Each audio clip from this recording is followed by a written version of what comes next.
The underground tunnel ascended into a glass one that ran along the seafloor. It was like being at an aquarium.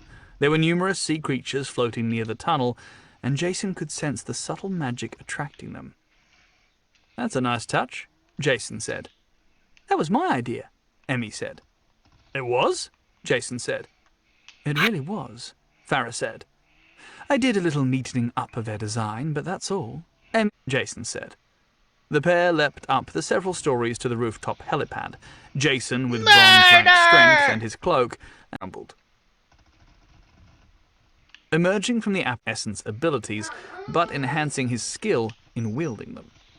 Shooting over the top of the gorge, he looked out over the landscape as he slowly drifted down. "Setup is going," Cohen said, gesturing with his thumb and then jumping back into the gorge.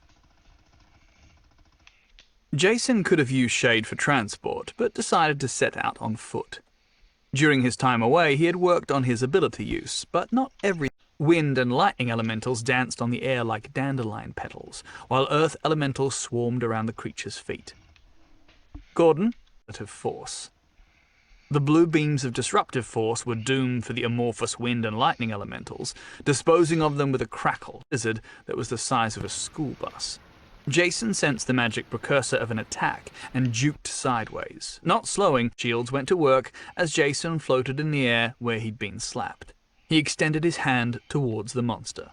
"Your blood is not yours to keep, but mine on which to feast." Life force drained out of the lizard and into Jason. The lizard retaliated by opening its mouth and spitting out a ball of lightning that floated towards Jason, who was exposed as he drifted in the air. Jason used his cloak as a shadow to jump through, right before the ball of lightning exploded in the space he had just occupied. He emerged from one of Shade's bodies as a new cloak manifested around him, immediately resuming his attacks.